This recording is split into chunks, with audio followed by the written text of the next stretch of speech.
Hey everyone, welcome to this week's Stonehearth Desktop Tuesday.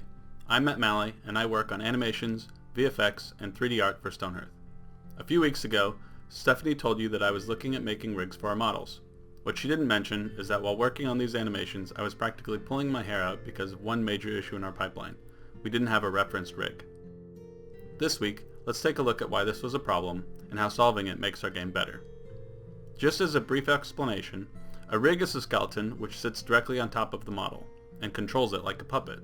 Its purpose is to give the animator little cheats that save him time and make their life easier. Referencing means to be able to use a rig without being able to modify it. This can save you from breaking your rig accidentally and allows you to change things later down the road without losing your animation work. This is the rig that we had in 3ds Max. There is a hierarchy and the pivot points have been moved around where appropriate, but that's about all the complexity there is. And here are some of the issues with this. If you mess up while animating, it's actually possible to break your scene file, losing all your animations, or to get to a point where you can't easily recover, and you just have to start over.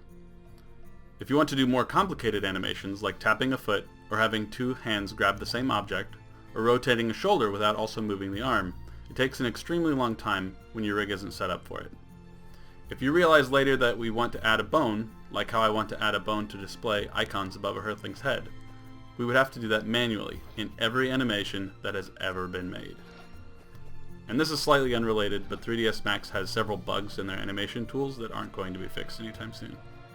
Because of all these issues, I suggested that we transition over to Maya, and, in the process, that we create more versatile rigs, and reference them into our scenes.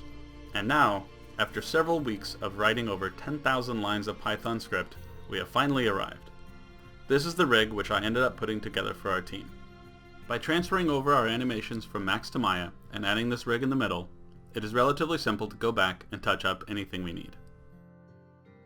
And for the future, we have a lot of new functionality which allows for quicker animations and fewer headaches.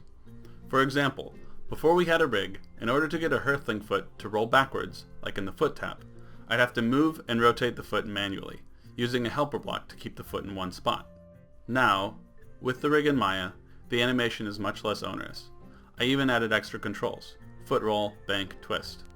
You may notice that the foot goes into the ground with this animation. It's because I plan on adding a toe bone in the future.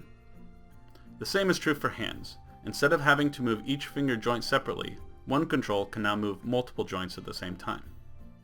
We want to add a lot more animations to Stonehearth going forward, so this work should save us months of hard labor in the alphas to come. That means more and better content for everyone, and less backtracking work when we mess up. And that's it for this week. If you have any questions about rigs, referencing, or Python scripting, give them a shout here in the comments or over at our forums at discourse.stonehearth.net. See you next week.